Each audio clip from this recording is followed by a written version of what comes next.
Hello दोस्तों, स्वागत है आपका मेरे और आपके YouTube चैनल में राज सर क्लासेस में, जिसमें मैं आपको स्टडी कराता हूँ डेली जीएस और जीके, जो आपके किसी भी कंपटीशन के एग्ज़ाम में जो क्वेश्चन पूछे जाते हैं, जो लेटेस्ट करंट अफेयर्स होता है, जो लेटेस्ट न्यूज़ होती है, इम्पोर्टेंट क्वेश्चन होते हैं, वो मैं आपके लिए लेकर आता हूँ। जो स्टेट पीसीएस और स्टेट लेवल के किसी भी एग्ज़ाम में, एसएससी में या किसी भी एग्ज़ाम में आपसे पूछे जाते हैं, तो जो कंटेंट है मेरा आप उसको पढ़िए और मेरे चैनल को लाइक और शेयर कीजिए। तो चलिए शुरुआत करते हैं आज की क्लास की। सबसे पहले हम बात करते हैं मेजर ध्यानचंद खेल रत्न पुरस्कार की। देखिए, मेजर ध्यानचंद खेल रत्न पुरस्कार जो है भारत का सबसे बड़ा खेल रत्न पुरस्कार है। इससे बड़ा कोई खेल रत्न पुरस्कार हिंदुस्तान में नहीं है, मतलब सबसे बड़ा पुरस्कार है ये। जैसे फिल्मों में दादा साहब फाल्के सबसे बड़ा फिल्म फेयर का अवार्ड है, सबसे बड़ा फिल्म इंडस्ट्रीज का अवार्ड माना जाता है। इसी तरह से खेल का जो सबसे बड़ा अवार्ड है वो मेजर ध्यानचंद खेल रत्न पुरस्कार है। तो क्वेश्चन आपसे पूछा जा सकता है कि भारत का कौन सा खेल पुरस्कार सबसे बड़ा है, तो आप टिक करेंगे मेजर ध्यानचंद खेल रत्न पुरस्कार पर। ठीक है, तो इसके बारे में क्या न्यूज़ आई है, देखिए। जो अचत शरत कमल हैं, जो कि टेबल टेनिस के खिलाड़ी हैं, याद रखना, टेबल टेनिस के खिलाड़ी अचत शरत कमल, इनको ये पुरस्कार देने की सिफारिश की गई है। अभी सिफारिश की गई है एक कमेटी के द्वारा, अभी दिया नहीं गया है, लेकिन जिनको सिफारिश की जाती है अक्सर उन्हीं लोगों को ये पुरस्कार मिलता है। तो याद रखना, अचत शरत कमल टेबल टेनिस के खिलाड़ी हैं भारत के, इनको ये पुरस्कार देने की घोषणा या सिफारिश की गई है। कौन सी कमेटी थी वो है एएम खान विलकर की कमेटी। एएम खान विलकर इसके जो कमेटी के अध्यक्ष थे, तो इनकी कमेटी ने इनको पुरस्कार देने की सिफारिश की गई है। ये कमेटी कौन बनाता है? ये कमेटी सरकार अपॉइंट करती है, सरकार बनाती है। ठीक है, याद रखना, अचत शरत कमल। चलो ठीक है, देखते हैं आगे। हाँ, एक इसमें पॉइंट और आता है कि इस बार केवल एक ही खिलाड़ी को खेल रत्न पुरस्कार के देने की सिफारिश की गई है। पिछली बार 2021-22 में लगभग 11 खिलाड़ियों को ये पुरस्कार दिया गया था और सिफारिश की गई थी 11 खिलाड़ियों को, लेकिन इस बार आप याद रखना, इंपॉर्टेंट क्वेश्चन है, इस बार केवल एक सिंगल खिलाड़ी को, जो टेबल टेनिस के हैं अचत शरत कमल, केवल इन्हीं को ये पुरस्कार के लिए नॉमिनेट किया गया है, सिफारिश की गई है। चलिए आगे बढ़ते हैं। देखिए, यूपी में प्रथम ग्लोबल इन्वेस्टर समिट का आयोजन किया जाएगा। उत्तर प्रदेश में प्रथम ग्लोबल समिट का आयोजन किया जाएगा लखनऊ में। कब? फरवरी 2023 में। अभी क्या चल रहा है, ये नवंबर है, तो फरवरी 2023 में उत्तर प्रदेश सरकार प्रथम ग्लोबल इन्वेस्टर समिट का आयोजन करने जा रही है।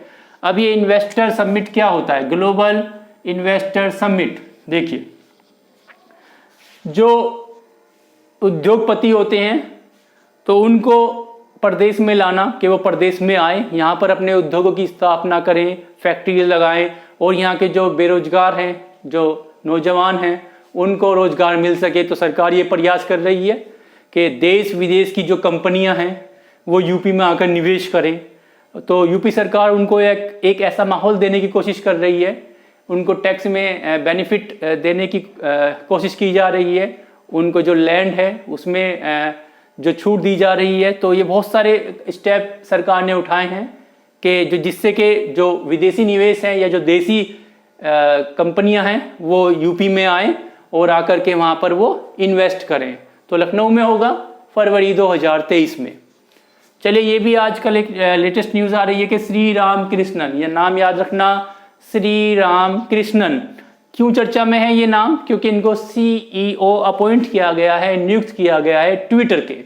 याद रखना, श्री राम कृष्णन जो कि भारतीय मूल के हैं, इनको सीईओ मतलब चीफ एग्जीक्यूटिव ऑफिसर अपॉइंट किया गया है ट्विटर का। तो इससे पहले थे सीईओ ट्विटर के, वो भी एक भारतीय मूल के थे, पराग अग्रवाल। ठीक है, तो ट्विटर का सीईओ बनाया गया है। अब मेरा आपसे एक क्वेश्चन है कि ट्विटर के जो मालिक हैं वो कौन है? आप कमेंट करके मुझे बताना कि ट्विटर के जो मालिक हैं उनका क्या नाम है, और मैं आपको एक हिंट दे सकता हूं कि वे दुनिया के रिचेस्ट पर्सन है, दुनिया के अमीर आदमी है, सबसे अमीर आदमी है, उनका नाम आपको बताना है। चलिए आगे बढ़ते हैं। जो यूपी के 2 विधायकों की विधानसभा सदस्यता रद्द कर दी गई है। उत्तर प्रदेश के 2 विधायक थे जिनकी विधायकी चली गई है या विधानसभा सदस्यता को खत्म कर दिया गया है। क्यों खत्म किया गया है? क्योंकि उनको 2 साल या 2 साल से अधिक की सजा न्यायालय द्वारा सुनाई गई है। तो कानून में यह प्रावधान है कि किसी भी MP MLA को अगर 2 वर्ष या 2 वर्ष से अधिक की न्यायालय द्वारा सजा सुनाई जाती है तो उनकी विधायकी या सांसदी स्वतः ही चली जाएगी। तो इस कारण से इन दोनों विधायकों की सदस्यता रद्द हो गई है। चलिए आगे बढ़ते हैं। COP, याद रखना, COP COP27 बहुत पूछा जाता है क्वेश्चन, जो आपके प्रीवियस पेपर है, जो पिछले पेपर्स हैं सभी एग्जाम के, आप उनमें देख सकते हैं कि COP COP27 का आयोजन किया जा रहा है। ये क्वेश्चन इंपॉर्टेंट है, वेरी वेरी इंपॉर्टेंट। कहाँ किया जा रहा है? मिस्र में, इजिप्ट में। कब से कब तक? 6 से 18 नवंबर तक। 6 से 18 नवंबर 2022 को इसका आयोजन किया जा रहा है। मिस्र के किस शहर में? शर्म अल शेख, याद रखना, शर्म अल शेख नामक जगह पर COP 27 का आयोजन किया जा रहा है। COP क्या है? COP की फुल फॉर्म क्या है? COP है conference of parties, conference of party, जिसमें क्या होता है, पूरी दुनिया के जो लीडर हैं वो इकट्ठे होते हैं और जलवायु परिवर्तन पर, क्लाइमेट चेंज पर अपनी बात रखते हैं, ग्लोबल वार्मिंग पर अपनी बात को रखते हैं कि ये क्या हो रहा है, क्यों हो रहा है और कैसे इसको हम रिड्यूस कर सकते हैं, कम कर सकते हैं ग्लोबल वार्मिंग को। तो इसके ऊपर ही चर्चा करते हैं। तो COP याद रखना, COP क्या है? ग्लोबल वार्मिंग, क्लाइमेट चेंज, प्रदूषण जो बढ़ रहा है जिससे हमारे एनवायरनमेंट को नुकसान हो रहा है। तो इस पर चर्चा करने के लिए COP COP का आयोजन किया जाता है। तो इस बार कहाँ पे हो रहा है? मिस्र में। रट लेना इस क्वेश्चन को आप। चलिए आगे बढ़ते हैं, बात करते हैं इजराइल की। इजराइल में जो आम चुनाव हुए हैं उसमें बेंजामिन नेतन्याहू की जीत हुई है। जो बेंजामिन नेतन्याहू है पूर्व प्रधानमंत्री हैं इजराइल के, और ये भारत के समर्थक माने जाते हैं। तो फिर से ये जीत गए हैं इजराइल में बेंजामिन नेतन्याहू। देखिए आगे बढ़ते हैं। जनजातीय गौरव दिवस, याद रखना, जनजातीय गौरव दिवस 15 नवंबर को मनाया जाता है। पिछले साल ही सरकार ने इसकी घोषणा की थी कि 15 नवंबर को जनजातीय गौरव दिवस मनाया जाएगा।